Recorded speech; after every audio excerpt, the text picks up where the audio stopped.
बवाल मच गया है, हंगामा हो गया है, देश जल रहा है। प्रधानमंत्री देश छोड़कर भाग गई हैं। पूरी खबर बताएंगे, क्या है पूरी खबर, किस देश का मामला है। नमस्कार, मैं हूं ज्ञानेंद्र तिवारी और आप देख रहे हैं विस्तार न्यूज पर आपका अपना शो सीधे मुद्दे की बात। सीधे मुद्दे की बात में आज किन किन मुद्दों पर बात होगी, चलिए सबसे पहले बात उसकी कर लेते हैं, क्योंकि मैं आपको हर दिन ये बताता हूं कि आज देश में क्या घटा, मध्य प्रदेश में क्या हुआ, छत्तीसगढ़ में क्या हुआ, और अगर मामला अंतर्राष्ट्रीय हो या दूसरे देश या पड़ोसी मुल्क की बात हो तो उसकी भी बात करता हूं। तो चलिए सबसे पहले बात आज बांग्लादेश में मचे बवाल की करेंगे। बांग्लादेश में आरक्षण का विरोध ऐसा हुआ कि प्रधानमंत्री को ही देश छोड़कर भागना पड़ गया है। प्रधानमंत्री को देश छोड़कर भागना पड़ गया। कहां है प्रधानमंत्री, जानते हैं? नहीं जानते हैं तो जुड़े रहिएगा, विस्तार से बताएंगे कि किस देश के प्रधानमंत्री ने कहां शरण ली है और क्यों भागना पड़ा है। दूसरी खबर में बात करेंगे सागर और रीवा में हुए दर्दनाक हादसे की। सागर में 9 बच्चों की जान चली गई है, मौत हो गई है मासूम बच्चों की। राखी से पहले बहनों ने अपना भाई खो दिया है। क्या हाल है परिवार का, देखेंगे बिलखते हुए उन लोगों को तो आपके रोंगटे खड़े हो जाएंगे। तीसरी खबर में बात करेंगे मध्य प्रदेश में आज डमरू बजाकर वर्ल्ड रिकॉर्ड बना। महाकाल की नगरी ने यह रिकॉर्ड अपने नाम किया। तो दूसरी तरफ छत्तीसगढ़ के मुख्यमंत्री ने कांवड़ियों पर फूलों की बारिश की है और छत्तीसगढ़ में ऐसा पहली बार हुआ है, इसलिए विस्तार से आपको हर तस्वीर दिखाएंगे। चौथी खबर में बारिश से जुड़ी है। आज बारिश की कई तस्वीर आई है मध्य प्रदेश से लेकर छत्तीसगढ़ तक, लेकिन छत्तीसगढ़ से एक दुखद खबर भी आई है। डिप्टी सीएम के भांजे की मौत हो गई है। क्या है खबर, ग्राउंड पर गया है, मौके पर गया है विस्तार न्यूज का रिपोर्टर। पांचवी खबर में बात करेंगे मां बाप की शिकायत करने बच्चे थाने पहुंच जा रहे हैं, याद रखिएगा। इंदौर से खबर आई है, मुद्दा क्या है जानना चाहते हैं, सीधे मुद्दे की बात देखिए, पता चल जाएगा। अगली खबर क्या है, छठवीं खबर में बात करेंगे छत्तीसगढ़ में पिता मां को मार रहा था, बेटे को नहीं रहा गया, मां को तड़पते देखा नहीं गया, रोक दिया। बाप ने क्या किया आपको पता है, बच्चे को मौत के घाट उतार दिया। पूरी कहानी बताएंगे इस दरिंदे बाप की। सातवीं खबर में आपको दंतेवाड़ा की ग्राउंड रिपोर्ट दिखाएंगे। आसमान पर चढ़कर जहां कोई नहीं पहुंचा वहां से ग्राउंड रिपोर्ट भेजा है किसने, विस्तार न्यूज के रिपोर्टर ने। पहली बार मची तबाही की गहराई से सच्चाई दिखाएंगे। आठवीं खबर में आपके लिए जरूरी है, शेयर मार्केट में बहुत नुकसान हो गया ये जानना, ये भी बताएंगे, जुड़े रहिएगा।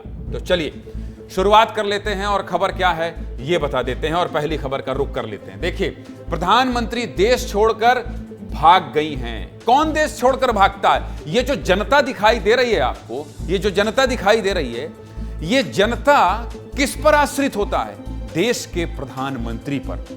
देश का प्रधानमंत्री ही जब जनता को आग में, सुलगते आग में छोड़कर चला जाए तो जनता किस पर उम्मीद करे, किस पर उम्मीद करे? यही हुआ है कहां, बांग्लादेश में। शेख हसीना बांग्लादेश छोड़कर भाग गई है। मामला क्या है आप जानते हैं, आरक्षण देने पर हंगामा हो जाता है, आरक्षण की मांग पर हंगामा हो जाता है और बांग्लादेश में तो आरक्षण विरोधी आंदोलन इतना बढ़ गया कि प्रधानमंत्री शेख हसीना को ही अपना देश छोड़ना पड़ गया। ये ढाका में प्रधानमंत्री की आखिरी तस्वीर है, देख लीजिए, मेरे बगल में चल रही है। इसी हेलीकॉप्टर में सवार होकर शेख हसीना ने देश छोड़ दिया है। जरा सोचिए, प्रधानमंत्री ही देश छोड़कर भाग गई और अब कहां पहुंची है, भारत पहुंची है। भारत हिंडन एयरबेस पर पहुंची हैं शेख हसीना। बांग्लादेश में हंगामा बढ़ गया है, इसलिए छोड़कर देश भाग गई। बांग्लादेश में हिंसा क्यों हो रही है? अब आप सोच रहे होंगे कि प्रधानमंत्री क्यों भाग गई भाई, तो जानना चाहते हैं तो चलिए जान लीजिए। दरअसल बांग्लादेश में स्वतंत्रता सेनानियों के परिवार वालों के लिए सरकारी नौकरियों में 30% आरक्षण देने का शेख हसीना सरकार ने ऐलान किया था। इसी आरक्षण के विरोध में इस वक्त बांग्लादेश में प्रदर्शन हो रहा है, बांग्लादेश जल रहा है। बांग्लादेश में हिंसक प्रदर्शन की तस्वीरें डरा रही हैं। पूरी दुनिया परेशान है इन तस्वीरों को देखकर। बांग्लादेश की प्रधानमंत्री शेख हसीना ने इस्तीफा दे दिया है और देश छोड़कर भारत आ गई हैं। प्रधानमंत्री के देश छोड़ने के बाद प्रदर्शनकारी प्रधानमंत्री आवास पहुंच गए, तोड़फोड़ की, वीडियो बनाकर सोशल मीडिया पर वायरल किया। उपद्रवियों ने शेख हसीना की पिता शेख मुजिबुर रहमान की प्रतिमा भी तोड़ दी। अगर आपके देश में सशक्त सरकार ना हो तो सोचिए क्या हो सकता है। ये तस्वीरें परेशान करने वाली हैं। बांग्लादेश पहले भारत का ही हिस्सा था। आज क्या हो रहा है बांग्लादेश में, देख लीजिए। और ये जिनकी मूर्ति तोड़ी जा रही है, शेख मुजीबुर रहमान शेख हसीना के पिता हैं। बांग्लादेश को आज़ादी दिलाने वाले हैं शेख साहब। सोचिए 1971 में बांग्लादेश आज़ाद हुआ और जब 53 साल बाद इनकी बेटी शेख हसीना को देश छोड़कर भागना पड़ा हो, सोचिए आप क्या स्थिति बनी होगी। ये देखिए कैसे प्रधानमंत्री आवास में घुसकर दिखाइए वो तस्वीर। ये प्रदर्शनकारी बवाल कर रहे हैं, प्रधानमंत्री के बेडरूम तक पहुंच गए हैं और बिस्तर में लेटकर वीडियो बना रहे हैं। श्रीलंका की तस्वीर आपको याद होगी, ये वीडियो सोशल मीडिया पर खूब वायरल हो रहा है। आपको अफगानिस्तान की तस्वीर भी याद होगी। देखिए कैसे वहां आतंकियों ने देश पर कब्जा कर लिया था। और श्रीलंका में आपने देखा होगा कि कैसे राष्ट्रपति भवन में पहुंचकर लोग तोड़फोड़ कर रहे थे, स्विमिंग पूल में नहा रहे थे। वही स्थिति आज बांग्लादेश की है। देखिए कैसे सड़क पर हजारों लाखों की तादाद में प्रदर्शनकारी सड़क पर उतरे हुए हैं। करीब 4 लाख लोग सड़कों पर हैं। बांग्लादेश की राजधानी ढाका में जगह जगह हिंसा और तोड़फोड़ हो रही है। अब पीएम शेख हसीना ने देश छोड़ दिया है तो आप सोच रहे होंगे देश कौन चलाएगा, तो ये भी आपको बता देता हूं। न्यूज एजेंसी रॉयटर ने बताया है कि बांग्लादेश की आर्मी ने बांग्लादेश की प्रमुख पार्टियों के नेताओं के साथ बैठक की है। 18 सदस्यों वाली अंतरिम सरकार प्रस्तावित की गई है। सेना पर इस सरकार को बनाने की जिम्मेदारी है। बांग्लादेश में हो रही हिंसा में अब तक 300 से ज्यादा लोगों की मौत हो गई है। शेख हसीना की पार्टी के 6 कार्यकर्ताओं की लिंचिंग कर दी गई। भीड़ ने इस हिंसक प्रदर्शन में 20 से ज्यादा पुलिसकर्मियों को मार डाला है, जिनकी मौत हो गई है। इंटरनेट, सोशल मीडिया, 4G सेवा बंद करना पड़ा है। ढाका में इस हिंसा में बांग्लादेश को $10 बिलियन इकोनॉमी का नुकसान हुआ है, यानी भारतीय मुद्रा में 84,168 करोड़ रुपए का नुकसान हो गया है। प्रधानमंत्री शेख हसीना का इस्तीफा हो गया है, यानी शेख हसीना सरकार गिर गई है। बांग्लादेश में और 18 सदस्यों वाली अंतरिम सरकार का गठन कर दिया गया है। इस हिंसा के बाद भारत सरकार भी अपने लोगों को लेकर परेशान है। भारतीय उच्चायोग ने एडवाइजरी जारी कर दी है। भारतीयों को बांग्लादेश की यात्रा ना करने की सलाह दी गई। ढाका में रह रहे भारतीयों को भारतीय उच्चायोग के संपर्क में रहने की सलाह दी गई है। इसके साथ ही भारत ने हेल्पलाइन नंबर भी जारी किया है। देख लीजिए स्क्रीन पर 3 नंबर भारतीयों की मदद के लिए जारी किया है भारत सरकार।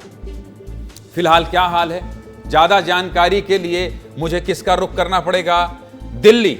अमृत तिवारी कहां है? अमृत से मेरी बात कराइए। अमृत तिवारी को जरा वॉल पर डाल दीजिए और अमृत तिवारी से मैं बात करूंगा और समझूंगा कि क्या हुआ है।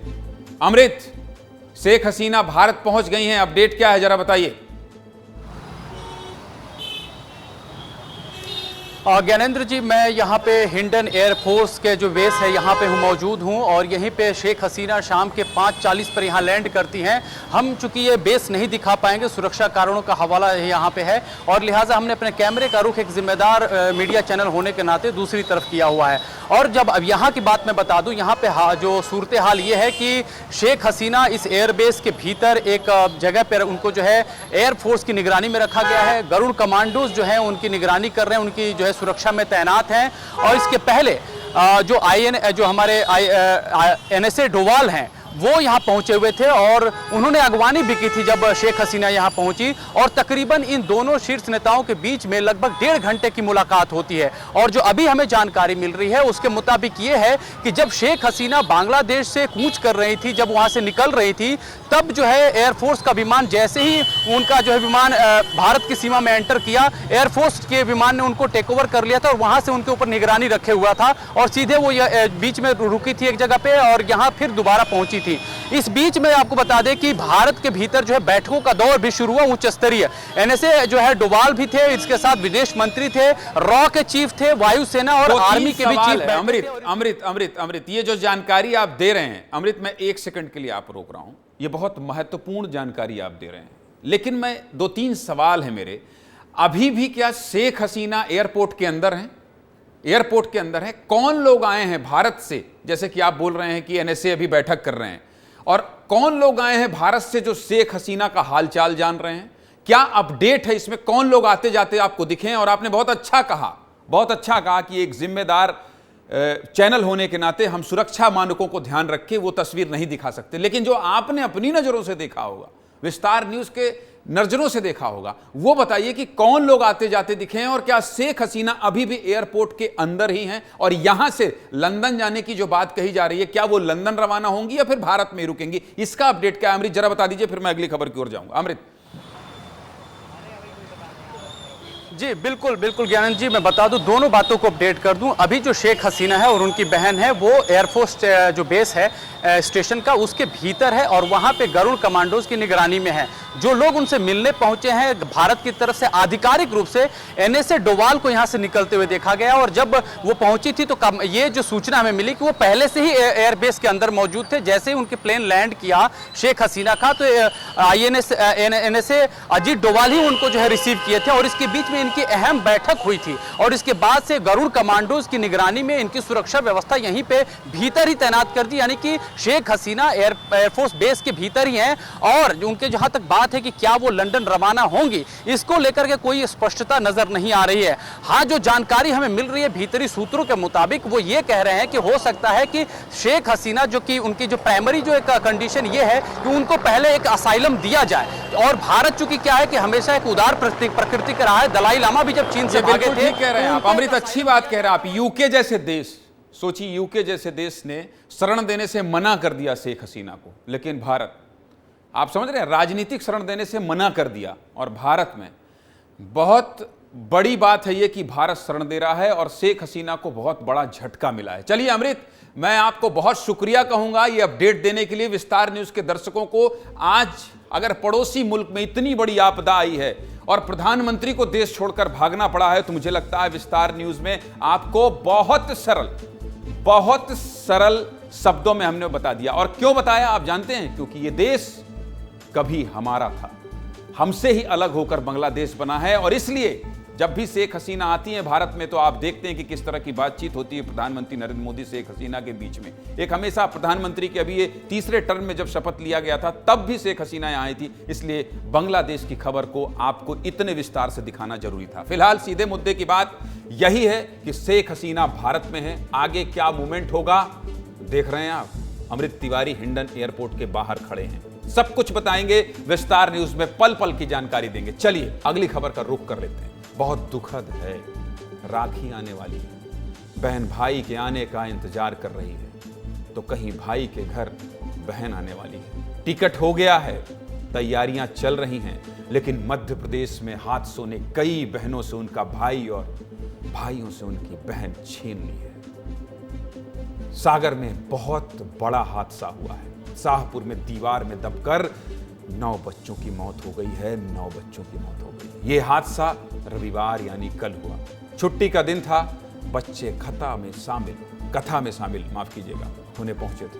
कथा स्थल से ही लगा हुआ जर्जर 2 मंजिला मकान की जो दीवार थी वो गिर गई, जिसमें दबकर 9 बच्चों की दर्दनाक मौत हो गई। रीवा में निजी स्कूल की दीवार गिरने से 4 बच्चों की दबकर मौत हो गई। बच्चे हैं, मासूम हैं।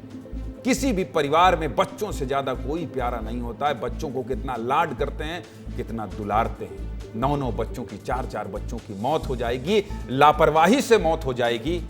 खबर दिखाऊंगा, और हर दिन कहता हूं बाढ़ बारिश की खबर तो तब तक दिखाऊंगा जब तक ये मौसम, मानसून का मौसम ना खत्म हो जाए, क्योंकि आपको सावधान करना है। दर्दनाक खबर है, राखी से पहले बहनों के भाई दूर हो गए। सोचिए क्या हाल होगा इन परिवारों का, सोचिए। बहुत परेशान हूं ये खबर देखकर। देखिए छोटे छोटे मासूम बच्चे, मयंक, पर्व, आशुतोष, दिव्यांशु, देवराज, नितेश, ऐसे 9 बच्चों ने अपनी जान गंवा दी। आपको पता है, जान गंवाने वाले 9 में से 7 बच्चे परिवार में इकलौते बेटे थे। सोचिए, इकलौते बेटे थे। इनमें से एक बच्चा तो 4 बहनों में अकेला भाई था। राखी से पहले अपने भाइयों को खोने वाली बहनों और माँ पिता के आंसू थम नहीं रहे हैं। रो रो कर बुरा हाल है। पूरे शाहपुर में मातम है, मातम। आज मासूमों के परिजनों से मिलने विस्तार न्यूज पहुंचा, आपका अपना चैनल। मैं हर दिन कहता हूं, जहां दर्द है, जहां तकलीफ है, जहां परेशानी है, वहां विस्तार न्यूज पहुंचेगा। कुछ नहीं कर सकते तो कम से कम आपका हाल तो जानेंगे। आप किस दशा में हैं, आप कैसे हैं ये शासन प्रशासन को दिखाएंगे। देख लीजिए कैसी है स्थिति जिन्होंने अपने बच्चों को खोया है। इसके बाद विस्तार से बात करें, जरा रिपोर्ट दिखाएं।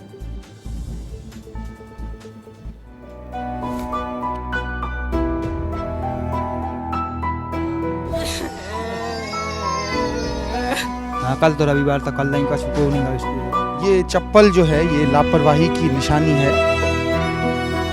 इसी चप्पल के सहारे जो है एक बाप अपने बेटे को 1 घंटे तक मलबे के अंदर ढूंढता रहा। करोड़ों का मुआवजा भी इन आंसुओं के मुकाबले शून्य है।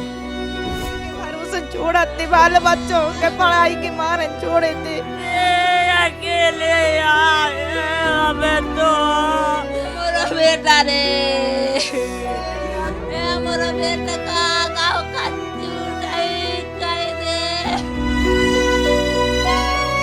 जिस कलाई में ये राखी बांधती थी वो कलाई और वो भाई दोनों ही कभी नहीं मिलेंगे। राखी आने वाली है, लेकिन बहन रो रही है, बिलख रही है, परेशान है, क्योंकि इनका भाई और राखी बांधने वाली कलाई कभी नहीं मिलेगी। आज से ठीक 2 हफ्ते बाद राखी है, लेकिन ये बहनें नहीं बांध पाएंगी राखी। इनका भाई चला गया है, हमेशा हमेशा के लिए चला गया है, इस दुनिया से चला गया है। ये तस्वीर देखिए, मृतक देवराज अपनी 4 बहनों के बीच अकेला भाई था। मां चीख रही है, चिल्ला रही है, बच्चा चला गया है, हमेशा के लिए चला गया है। जब मां रो रही है तो रोंगटे खड़े हो जा रहे हैं इन तस्वीरों को देखकर। बहनें मां को समझा रही हैं, बेसुध हो गई हैं। देवराज की मां बेसुध हो गई। 50 साल पुराना मकान था, इतना जर्जर हो गया था मकान कि कभी भी गिर सकता था। और आपको पता है, जब ये हादसा हुआ तो वहां श्रीमद् भागवत की कथा चल रही थी, साउंड बॉक्स बज रहा था, आवाज तेज थी। और अगर साउंड बॉक्स बजता है तो आप सोच सकते हैं अच्छे खासे मकान में भी वाइब्रेशन होने लगता है। फिर यहाँ तो कथा स्थल के बगल में जर्जर मकान था। आपको पता है, जब ये हादसा हुआ तो आधे घंटे पहले ही मकान के टुकड़े गिरने शुरू हो गए थे। सुन लीजिए, ये लापरवाही सुन लीजिए, फिर भी अनदेखी की गई। परिजन कैसे इस दर्द को बयां कर रहे हैं, जानना चाहते हैं? सुना दीजिए परिजन क्या कह रहे हैं, सुनाइए। आधा घंटा पहले से गिरने की संभावना हो गई थी, तो संजू ने अपने रिश्तेदार जो थे उनके पटेल के जो भागवत करवा रहे थे, संजीव पटेल जो है, संजू पटेल है, उनने अपने परिजनों को लिए घर भगा दिया। इनसे ये भी भाग गए थे लड़का, लेकिन इन लड़कों से ये बोला उसने कि वो दीवार गिरने से पहले भाग गए थे। आधा घंटा पहले गिरा लगी जो दीवार, तो संजू ने अपने परिजनों को भगा दिया घर। और इन लड़कों से जो ये लड़का भी भाग गए थे, इन लड़कों से संजू ने ये बोला कि आप जाओ बे कोपर उठा लो, कोपर में शंकर जी न मिट पाए। तो वो शंकर जी नहीं उठा पाया है और दीवार गिर पड़ी। आधे घंटे पहले से दीवार गिरने लगा था, लेकिन इनने अपना टेंट खोलने को काम पहले लगा था, बच्चों की नहीं सोची गया है। इनने अपना टेंट खोल के भीतर धर दो। कोपरा उठा उठा धारो आ रहे या भगन तक नहीं दाओ, बाल बच्चों ना भाग लेते। कोपरा उठा बाल बच्चे वही में दब गए। इन तस्वीरों को देखकर क्या कहूं, क्या कहूं, क्या विश्लेषण करूं, क्या विस्तार से बताऊं। गरीब का बच्चा बच्चा नहीं होता है, गरीब का बच्चा बच्चा नहीं होता है। ये संजू पटेल, कितनी बड़ी लापरवाही की इस व्यक्ति ने। गुस्सा आ रहा है इन बातों को सुनकर, तकलीफ हो रही है। संजू पटेल जो कथा का आयोजक था, जब मकान गिरने लगा तो संजू पटेल ने अपने परिवार वालों को तो निकाल दिया, लेकिन बच्चों को रोककर पूजा का सामान हटवाने लगा, क्योंकि इन बच्चों के जान की कोई कीमत नहीं थी। और यही वजह है कि पुलिस ने 3 लोगों के खिलाफ गैर इरादतन हत्या का केस दर्ज किया है। इनमें पहला गुनाहगार खंडहर का मालिक कुलदीप मूलू पटेल है, जबकि दूसरे और तीसरे गुनाहगार मंदिर में कार्यक्रम के आयोजक शिव और संजू पटेल हैं। ये दोषी हैं, आरोपी हैं, हत्यारे हैं। 9 बच्चों को मारा है इस संजू पटेल और मूलू पटेल ने। बच्चों को भेज दिया गिरती दीवारों के बीच, और तो और टेंट निकलवाने लगा जिसके ऊपर पन्नी लगी हुई थी। जब बच्चे मलबे में दबे तो सांस लेने की भी जगह नहीं बची थी, दम घुटने लगा, क्योंकि टेंट पर प्लास्टिक लगा हुआ था। सुन लीजिए स्थानीय क्या बता रहे हैं, सुनाइए जरा। बच्चों की मौत का प्रमुख कारण है जो टेंट लगा था उसके ऊपर पन्नी थी वाटर प्रूफ बनाने के लिए। जब दीवार गिरी तो पहले पन्नी फिर टेंट, तो जब बच्चे आए तो बच्चे के ऊपर जो मटेरियल गिरा तो पहले उनके ऊपर टेंट का जो है वो पर्दा रहा, फिर उसके ऊपर से पन्नी रही, फिर टनोबंदा मटेरियल रहा। अधिकतर बच्चों की पन्नी के सांस घुटने से मृत्यु हो गई। विस्तार न्यूज अकेला चैनल है जो यहां पीड़ितों की आवाज सुनने पहुंचा है, उनके आंसू पोंछने पहुंचा है। सोचिए कितनी बड़ी लापरवाही है ये। रीवा में भी निजी स्कूल की दीवार गिरने से 4 बच्चों की मौत हो गई है। रीवा में भी हमारे सहयोगी विवेक तिवारी ने ग्राउंड पर जाकर रिपोर्ट भेजी है, हालात का जायजा लिया है। ये रिपोर्ट देख लीजिए, उसके बाद आगे बढ़ेंगे। दिखाइए रीवा में कैसे हादसा हुआ।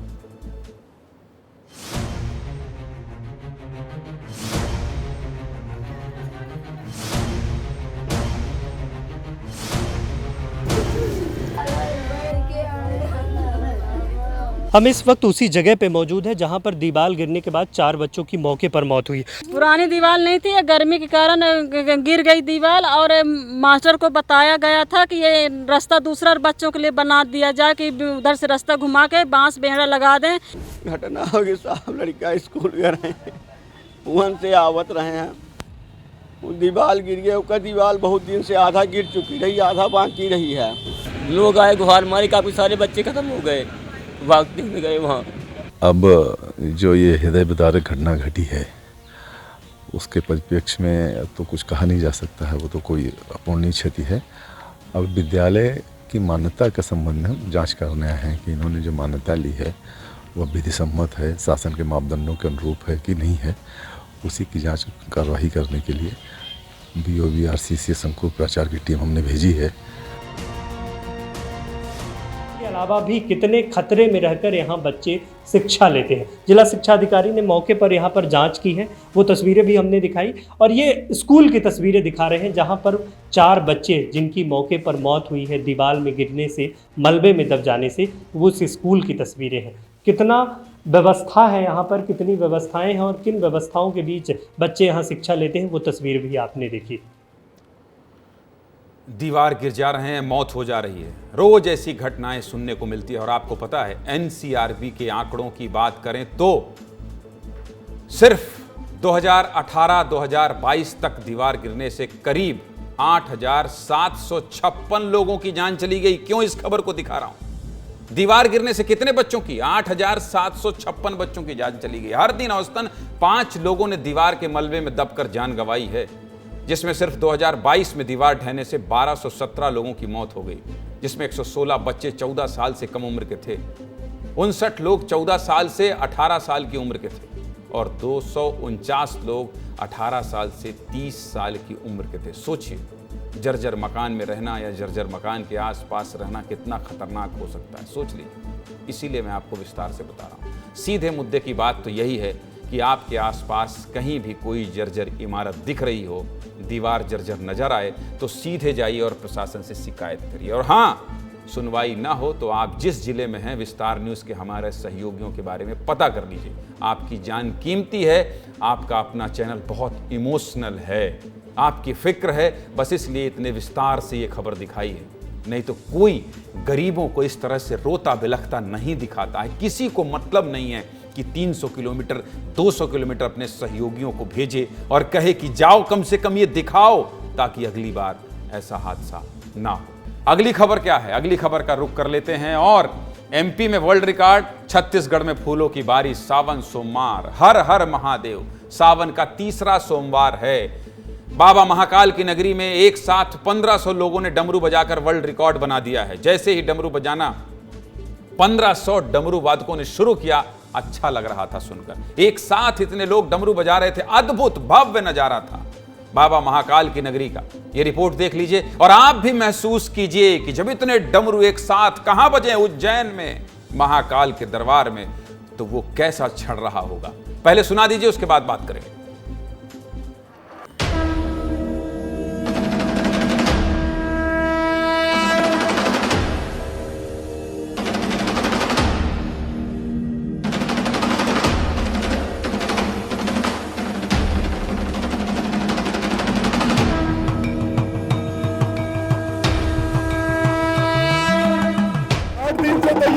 निर्णय मंदिर समिति के द्वारा समस्त मंदिर का कर्मचारी, प्रशासक और समस्त कर्मचारी लगे हुए हैं और विश्व रिकॉर्ड बनाने में लगे हुए हैं। अमरनाथ तक, कैलाश पर्वत तक गूंज गई पूरी दुनिया में। महाकाल हमेशा सभी को सुख समृद्धि सबसे महाकाल की सदाई जाओ।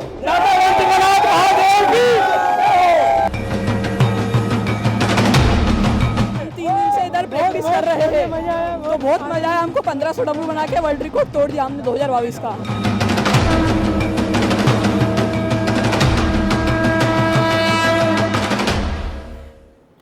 उज्जैन में शक्ति पथ पर हुए इस डमरू उत्सव की दुनिया भर में चर्चा हो रही है। Guinness book of world record में उज्जैन का डमरू उत्सव शामिल हो गया है। 10 मिनट तक 1500 लोगों ने डमरू बजाकर ये वर्ल्ड रिकॉर्ड बनाया है। महाकाल की नगरी में जब डमरू गूंज रहा था तो पूरी दुनिया की नज़र थी। 25 दलों के 1500 डमरू वादकों ने भस्म आरती की धुन पर डमरू बजाकर भगवान महाकाल की स्तुति की। मध्य प्रदेश के मुख्यमंत्री डॉक्टर मोहन यादव का गृह जिला है उज्जैन। मोहन यादव के मुख्यमंत्री बनने के बाद महाकाल की नगरी में पहला सावन है। यही वजह है कि सावन के हर सोमवार की खास तैयारी देखने को मिल रही है। सावन के पहले सोमवार को महाकाल की नगरी में धूम मची रही। दूसरे सोमवार को 350 सदस्यों की पुलिस बैंड की टीम ने बाबा की सवारी में प्रस्तुति की। और आज सावन का तीसरा सोमवार, जिसकी गूंज पूरी दुनिया में सुनाई दी। 1500 डमरू वादकों ने 10 मिनट तक डमरू बजाकर विश्व रिकॉर्ड बना दिया है। सावन की एक खूबसूरत तस्वीर छत्तीसगढ़ से भी आई है। दिखा दीजिए भाई, मेरे बगल में आप देख लीजिए। कबीरधाम के भोरमदेव में कांवड़ियों पर मुख्यमंत्री विष्णुदेव साय ने हेलीकॉप्टर से फूल बरसाए हैं। तस्वीरें देखिए। प्रदेश में पहली बार ऐसा हुआ है कि हेलीकॉप्टर से फूल बरसाए गए हों। अच्छी तस्वीर है। छत्तीसगढ़ में मुख्यमंत्री से लेकर डिप्टी सीएम विजय शर्मा तक भोले बाबा के दर पर पहुंचे। ये रिपोर्ट देख लीजिए, इसके बाद आगे चर्चा करेंगे। दिखाइए जरा ये रिपोर्ट।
जब छत्तीसगढ़ में पहली बार कांवड़ियों पर पुष्प की वर्षा हो रही थी तो विस्तार न्यूज़ आपका अपना चैनल वहां पहुंचा और आपके लिए एक्सक्लूसिव तस्वीर लेकर आया। दिखाइए भाई, मुख्यमंत्री पुष्प वर्षा कैसे कर रहे हैं। बहुत खूबसूरत तस्वीर है, दिखाइए जरा।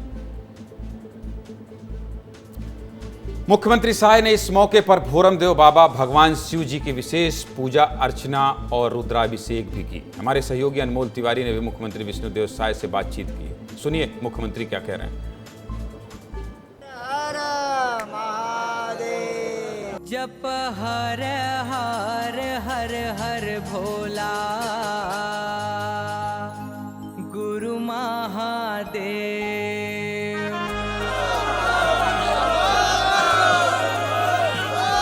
पुष्प वर्षा जो आज की गई है मुख्यमंत्री के द्वारा, वो सबसे खास लम्हा रहा है। देखिए काफी संख्या में यहाँ कांवरिया पहुंचे हुए हैं। जप हर हर हर हर भोला गुरु महादेव। जप हर हर हर हर भोरमदेव मंदिर के द्वार पर देखिए किस तरीके से जो है यहाँ पूरा मानस मंडली है। गुरु महादेव। हमारे लिए सौभाग्य है कि भोरमदेव धाम में हमारे मुख्यमंत्री पधारे हुए हैं।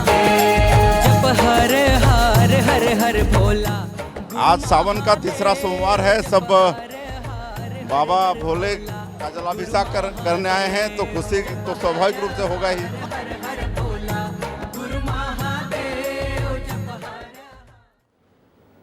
सावन की खूब तस्वीरें आ रही हैं, लेकिन सीधे मुद्दे की बात तो यही है कि मध्य प्रदेश में डमरू बजाकर वर्ल्ड रिकॉर्ड बन गया है और छत्तीसगढ़ में सीएम ने फूलों की बारिश की है। जब भी आता हूं तो बहुत सारी तस्वीरें दिखाता हूं। बाढ़ बारिश में लोगों की लापरवाही, शासन प्रशासन की लापरवाही, बहुत सारी तस्वीर रहती है, लेकिन आज की जो घटना है बहुत चेताने वाली घटना है, बहुत चेताने वाली घटना है। बाढ़ बारिश में सबको सचेत करने वाली घटना है। एक कवर्धा की और दूसरी बालौदा बाजार की है। कवर्धा में उप मुख्यमंत्री अरुण साव के भतीजे की मौत हो गई और बालौदा बाजार में 17 साल का युवक डूब गया है। दोनों की मौत हो गई है, लापरवाही ने जान ले ली है। दोनों खबर विस्तार से बताते हैं। चलिए खबर क्या है ये आपको बता देते हैं। खबर जो है बारिश की है। चलिए पहले कवर्धा की बात करते हैं। युवक का नाम जान लीजिए, तुषार साहू। तुषार साहू की पहचान डिप्टी सीएम अरुण साव के भांजे के रूप में है। सोचिए 21 साल का लड़का अपनी जान सिर्फ और सिर्फ लापरवाही के कारण गंवा दिया। ये तुषार जो है रविवार को अपने 5 दोस्तों के साथ बोड़ला ब्लॉक के रानी देहरा झरने में नहाने गया था। पूरी घटना शाम 5 बजे के आसपास की है। यही वो झरना है जहां अपने दोस्तों के साथ तुषार नहा रहा था। जब आप जान रहे हैं बारिश हो रही है, जब आप जान रहे हैं बाढ़ आ जा रही है, क्यों जाना झरने में नहाने के दौरान अचानक तुषार का पैर फिसलता है और बड़े हादसे का शिकार हो जाता है तुषार। आनन फानन में गांव के लोगों ने प्रशासन तक अपनी बात पहुंचाई, जिसके बाद बोड़ला थाना पुलिस और एनडीआरएफ की टीम ने खोजबीन शुरू की। रात भर रेस्क्यू का काम चला। रेस्क्यू का काम चलने के बाद सुबह लगभग 6:30 बजे रेस्क्यू टीम को तुषार का शव मिला। तुषार का शव 2 चट्टानों के बीच फंसा था। युवक का शव निकालकर पोस्टमार्टम के लिए बोड़ला सामुदायिक स्वास्थ्य केंद्र भेजा गया, जिसके बाद पोस्टमार्टम हुआ और फिर परिजनों को शव सौंप दिया गया। सुन लीजिए अधिकारी क्या कह रहे हैं।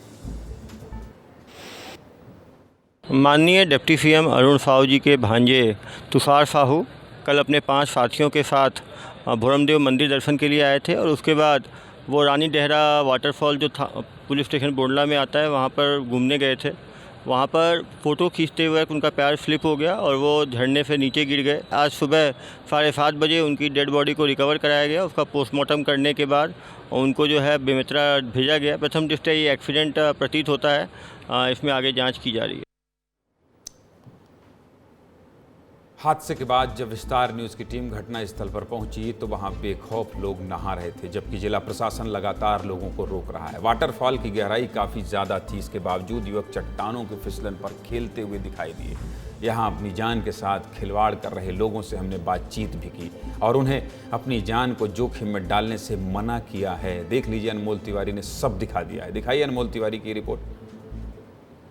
थोड़ी देर के मौज मस्ती के लिए लोग कैसे अपने जान के साथ खिलवाड़ कर रहे हैं, तस्वीर देखिए। इस वक्त हम कवर्धा के रानी देहरा वाटरफॉल में हैं और ये वही वाटरफॉल है जहां एक दिन पहले एक 21 वर्षीय युवक की मौत हो गई थी। युवक यहीं पर नहाने आया था अपने दोस्तों के साथ और इसी वाटरफॉल में जब वो नहा रहा था तो उसका पैर फिसला और वो यहाँ से गुम हो गया। बाद में उसकी लाश मिली और उसके परिवार में जो है मातम पसर गया। लेकिन आप तस्वीर देखिए, लोगों ने इतनी यहाँ पर जो घटना हुई है इसके बाद में सीख नहीं लिया है और लोग अपनी जान को जोखिम में डालकर इस वाटरफॉल में जो है थोड़ी देर के मौज मस्ती के लिए देखिए किस तरीके से अपनी जान के साथ खिलवाड़ कर रहे हैं। इस वाटरफॉल में 5 साल में 13 लोगों की जान चली गई है और अब प्रशासन लाइव सपोर्ट मुहैया कराने की बात कर रहा है। खैर, दूसरी घटना बता देते हैं। जिला प्रशासन लोगों को रोक रहा है। जिले के कलेक्टर एसपी लोगों को सावधान कर रहे हैं, लेकिन फिर भी लोग हैं कि मानते नहीं। दूसरी घटना बालौदा बाजार की है। सुबह 7:30 बजे की घटना है। रिश्तेदारों के साथ कोरसी नाला में कुलदीप प्रजापति नाम का युवक नहाने आया था। बड़ी बात यह है कि कुलदीप प्रजापति उत्तर प्रदेश से छत्तीसगढ़ घूमने आया था। कुलदीप की उम्र सिर्फ 17 साल थी। इसी कोरसा नाले में जब कुलदीप नहा रहा था तो पानी के बहाव की चपेट में आ गया, जिसके बाद जब प्रशासन को सूचना मिली थी, मौके पर पहुंचकर रेस्क्यू ऑपरेशन चलाया गया, खोजबीन की गई, लेकिन रेस्क्यू टीम को फिलहाल अभी तक तो कोई सफलता नहीं मिली है। क्या कह रहे हैं राहत बचाव के कर्मचारी, जरा उन्हें भी सुन लीजिए, सुनाइए जरा।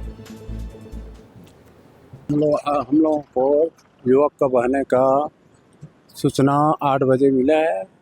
उसके बाद हमारे पार्टी जो है तैयार होकर के आ गए हैं यहाँ और रेस्क्यू कई किए हैं और बोट चलाते नहीं बना है तो अपन लोग कांटा से ही रस्सी डाल के प्रयास किए हैं।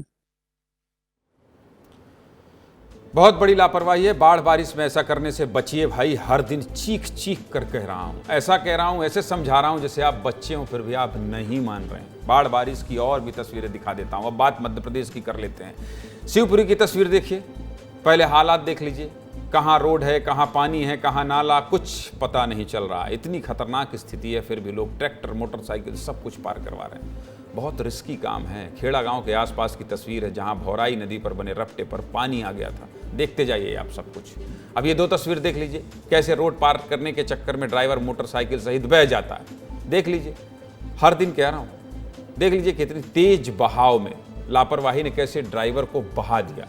वहीं दूसरी तस्वीर घटना के दौरान की है। नाले में बहने के बाद युवक जैसे तैसे अपनी जान बचाकर सेफ जोन की तरफ आता दिख रहा है। वो तो अच्छा हुआ कि लोगों ने जोर से आवाज़ लगाई कि मोटरसाइकिल छोड़ दो और जान बचाकर वापस भागो, नहीं तो बहुत बड़ा नुकसान हो सकता था, बहुत बड़ा नुकसान हो सकता था। चलिए अब रायसेन की बात कर लेते हैं। 4 दिन से बहुत तेज बारिश हो रही है। रेड अलर्ट घोषित किया गया है। बाड़ी वारना डैम में तो हफ्ते में तीसरी बार गेट खोलकर पानी छोड़ा जा रहा है। बहुत सचेत करने वाली तस्वीरें हैं, बहुत सावधान करने वाली तस्वीरें, डराने वाली तस्वीर है। नदी नालों के पास भूल कर भी मत जाइएगा। आप खैरागढ़ की तस्वीर छत्तीसगढ़ की दिखाते हैं। देखिए सड़क पर कैसे छोटे छोटे पोखर जैसा नज़ारा देखने को मिल जा रहा है। ये पूरा नज़ारा वफरा से मुड़पार को जोड़ने वाली सड़क का है। बारिश में सड़क का ऐसा हाल हो जाता है कि पूछिए मत। 2 पहिया वाहन उछल कूद कर चलती है। इस रोड पर लगभग 20-25 गांव आश्रित हैं, इसलिए दिखा रहा हूँ, जिसकी स्थिति बहुत खराब है। शिवपुर में देखिए, मध्य प्रदेश में इतनी वर्षा हुई है, इतनी बारिश हुई है कि हॉस्पिटल, थाना सब ठप हो गया। रात भर बारिश हुई है। पूरा का पूरा गांव देखिए कैसे पानी से भरा हुआ है। अब ये वाली तस्वीर देख लीजिए, रोड डूबा हुआ है। रोड के दोनों तरफ तेज बहाव है, लेकिन फिर भी कितनी तेज रफ्तार में ट्रैक्टर पार कराया जा रहा है। थोड़ा सा मिस्टेक, थोड़ी सी गलती और कितना बड़ा हादसा कर देगा, आप समझ रहे हैं। पुलिस की बैरिकेडिंग भी लगी हुई है, लेकिन मानने के लिए लोग तैयार नहीं है। अब चलिए आगे बढ़ते हैं और अगली खबर क्या है वो मैं आपको बता देता हूं। अगली खबर देख लीजिए। माँ बाप की शिकायत करने थाने पहुंच जा रहे हैं बच्चे। थाने पहुंच जा रहे हैं बच्चे। खबर क्या है आप समझ रहे हैं? खबर क्या है? बच्चों को परेशान तो नहीं कर रहे हैं आप, मतलब माता पिता का धर्म निभाने के अलावा उन्हें सता तो नहीं रहे हैं ना? क्योंकि अब जो खबर दिखाने जा रहा हूं उसे देखकर आप ये जरूर कहेंगे कि भाई आप तो हमारा बच्चा भी हमें जेल पहुंचा सकता है। सुन लीजिए ध्यान से, अगर आप अपने ही बच्चों को परेशान करेंगे तो आपको जेल भी जाना पड़ सकता है, कोर्ट के चक्कर काटने पड़ सकते हैं, जमानत करवानी पड़ सकती है। खैर, आपको किसी को भी परेशान नहीं करना चाहिए, बच्चों को तो बिल्कुल नहीं करना चाहिए। जब भी ऐसे मामले आते हैं मन दुखी हो जाता है कि भाई आपके ही बच्चे हैं, आपने ही पैदा किया है, आपकी जिम्मेदारी है, कम से कम ऐसा कुछ तो मत करिए कि बच्चों को कोर्ट जाना पड़े और अपने माँ बाप से परेशान होकर जाना पड़े। मतलब इतना अत्याचार कर देंगे कि आपका बच्चा थाना चला जा रहा है, आपकी शिकायत कर रहे हैं। हद है। परवरिश नाम की भी कोई चीज़ होती है। दिन भर सोशल मीडिया पर रहेंगे, बच्चों से कोई मतलब नहीं रखेंगे और फिर बच्चे को चिमटे से मारेंगे। चलिए अब पूरी खबर बता देता हूँ। खबर क्या है? इंदौर से 2 दिन पहले एक खबर आई कि एक बच्चे को उसके माँ बाप ने टीवी देखने से रोका तो बच्चा थाने पहुँच गया। खबर कुछ अलग थी, तो हमने भी अपने साथी पुनीत विजयवर्गीय को बच्चों से संपर्क करने को कह दिया। जब हमारे साथी बच्चों के पास पहुंचे तो पता चला यहाँ तो पूरा मामला ही अलग है। बच्चे अपने माँ बाप से परेशान हैं। बच्चों का आरोप है कि पिताजी दिन भर शराब के नशे में रहते हैं और मम्मी सोशल मीडिया में व्यस्त रहती हैं। वैसे भी आजकल क्या है आपको पता है, रील देखने से फुर्सत नहीं। बच्चे, बूढ़े, जवान, महिलाएं, हर कोई, अम्मा, बाबूजी, सब रील ही देख रहे हैं। पूरा देश रील देख रहा है ऐसा लग रहा है। बच्चे ने अपनी मम्मी के सोशल मीडिया अकाउंट की तस्वीरें भी दिखाई, देख लीजिए, वो भी देख लीजिए। अरे भाई ये सब करने से मना नहीं है, लेकिन ऐसा भी नहीं कर सकते ना कि इन सब के चक्कर में बच्चों का ही ध्यान नहीं दे रहे हैं। इतना ही नहीं, बच्चों को इतना प्रताड़ित किया गया कि वो घर छोड़कर बुआ के पास रहने लगे। पिता इतने नशे में रहता कि दादा ने सारी जमीन बुआ के नाम कर दी और बच्चे बुआ के साथ रहते हैं। सारे फसाद की जड़ यही है। नशेड़ी बाप को बच्चों से संपत्ति का लालच है। खुद सुन लीजिए, सुनाइए जरा। हमारे मम्मी पापा हमें बहुत ज़्यादा मारते थे, टॉर्चर करते थे, गाली गलौज करते थे, हमें अंधेरे कमरे में बंद कर देते थे, रस्सी से मेरे भाई के हाथ पैर बांध देते थे, उसे हमें गंदी गंदी गालियाँ देते थे, हमको खाना भी नहीं देते थे ढंग से, मेरे भाई को गर्म चिमटे से डराया जाता था, मेरी पढ़ाई छुड़वा दी, मेरा 1 साल वेस्ट कर दिया। ये इसलिए करते थे सिर्फ प्रॉपर्टी के लिए, क्योंकि हमारे पापा ने कभी कोई जॉब नहीं करी, दादाजी के पास काफ़ी पैसा था तो वो हड़पना चाहते थे, इसलिए वो हमें परेशान करते थे कि तुम दूसरों से भी धुलवाओ हम। सर वो मेरे को मेंटल या फिजिकली टॉर्चर करते थे सर। वो मेरे को ऊपर कमरे में ले जाके मेरे को उधर बंद कर देते थे। मैं रोता था लेकिन वो हंसते थे। और मेरे को पीछे कमरा है मेरे, वहाँ पे मम्मी ले जाके ऐसे हाथ बांध देती थी और मुँह हाथ रख के बोलती थी एक आवाज़ भी नहीं निकलनी चाहिए। और सर एक बार मेरे पापा ने मेरे को इतनी जोर से मारा, मेरे सर से और पैर से भी खून निकलने लगा। फिर मेरे पापा ने मेरे को वहाँ पे बहुत मारा। ये माँ बाप हैं कि कसाई हैं?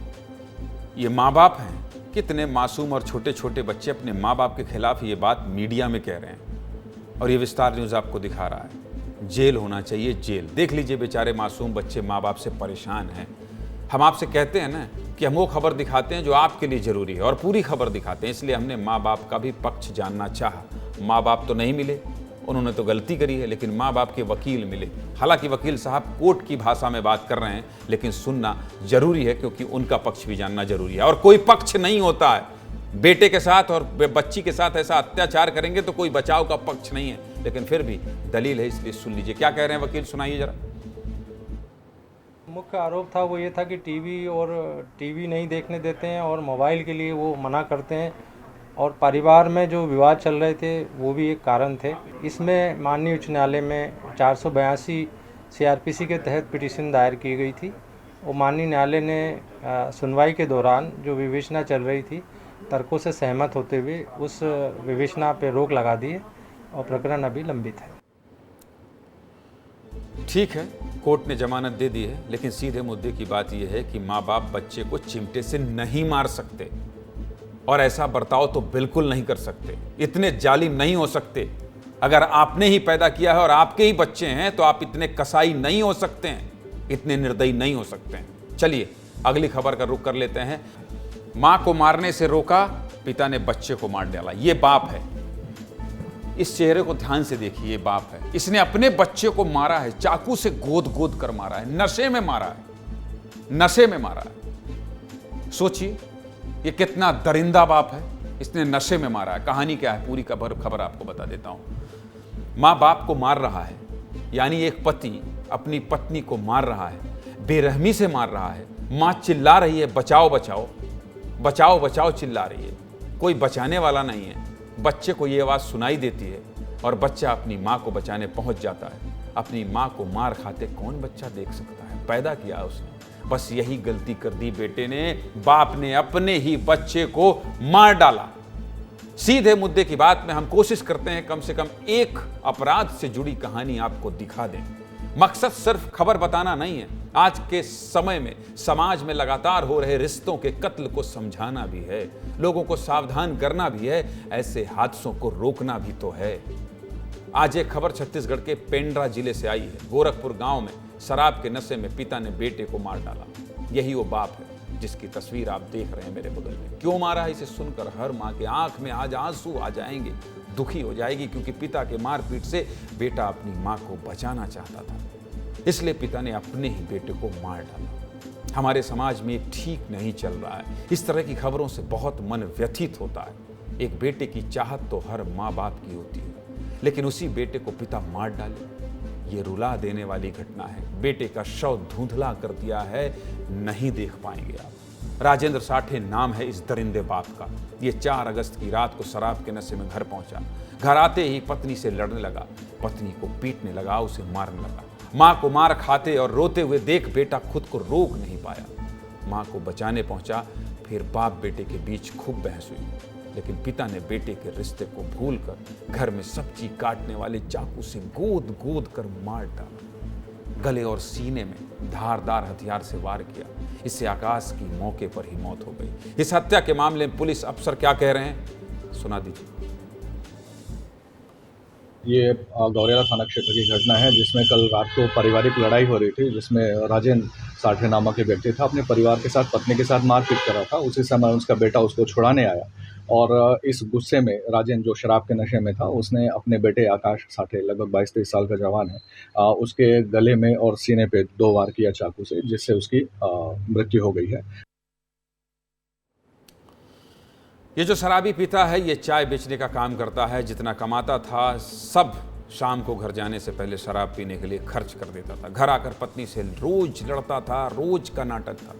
इसके 2 बच्चे हैं। अफसोस अब एक ही बचा है। दोनों बेटे घर चलाने के लिए मजदूरी करते थे। शराब के नशे में डूबे पिता को कौन समझाए, लेकिन मैं आपसे हाथ जोड़कर कहता हूं, अगर आप नशे में खून के रिश्तों को भूल जाएं तो ऐसे शराब को छोड़ दीजिए और आप इस तरह की हरकत बंद कर दीजिए। कम से कम आपको इस बात का होश होना चाहिए कि आप किसे क्या कह रहे हैं और आप अपने बेटे को ही मार दे रहे हैं। बाप नहीं, दरिंदे हैं ऐसे लोग, दरिंदे। चलिए अगली खबर का रुख कर लेते हैं और अगली खबर बाजार से जुड़ी है। शेयर मार्केट गिर गया है, लेकिन गिरने के बाद भी क्या नफ़ा नुकसान है वो सब कुछ आप जानना चाहते हैं तो विस्तार से आपको बता देता हूँ। आज बहुत नुकसान हो गया है बाजार में, बहुत नुकसान हो गया है। आप भी शेयर मार्केट में पैसा लगाते हैं? अगर बहुत ज़्यादा लगाते हैं तो आप आज थोड़ा दुखी होंगे। बाजार में आई गिरावट से वो लोग खुश होंगे जो अभी मार्केट में पैसा लगाने की योजना बना रहे थे।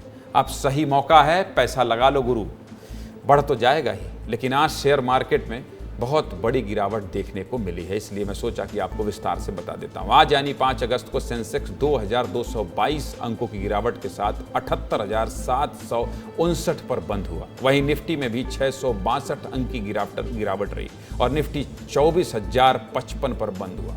और आपको पता है ये इस साल की दूसरी सबसे बड़ी गिरावट हुई है शेयर मार्केट में। इससे पहले 4 जून को सबसे बड़ी गिरावट देखने को मिली थी, जिस दिन लोकसभा चुनाव के नतीजे आए थे। और आपको ये भी बता दूं, आप इस अप एंड डाउन के चक्कर में आज निवेशकों को भारी भरकम नुकसान हुआ है। 10 लाख करोड़ से ज़्यादा का नुकसान हुआ है। बहुत अमाउंट है, बहुत ज़्यादा पैसा है। निवेशकों को 10 लाख करोड़।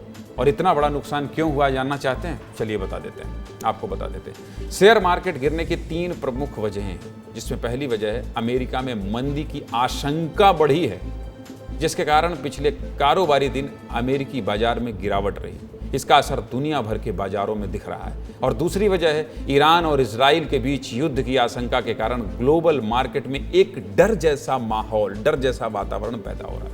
और बाजार के लिए भी ये बहुत सकारात्मक नहीं है। इसी का असर भारतीय शेयर बाजार में भी देखने को मिला है। तीसरी वजह है भारतीय शेयर बाजार के मौजूदा वैल्यूएशन बढ़े हुए हैं, खासकर मिड और स्मॉल कैप सेगमेंट में, जिसका असर शेयर मार्केट में दिख सकता है। वजहें और भी हैं। फिलहाल सीधे मुद्दे की बात यह है कि बहुत नुकसान हुआ है मार्केट में। हम तो यही दुआ करेंगे कल मार्केट खुले तो थोड़ा ठीक रहे। देखिए टाइम हो गया है, फिलहाल मुझे और मेरी टीम को इजाजत देखिए। जनहित की खबर, आपकी खबर, आपके मुद्दे की खबर अगर देखना है तो विस्तार न्यूज़ देखना शुरू कर दीजिए। नमस्कार।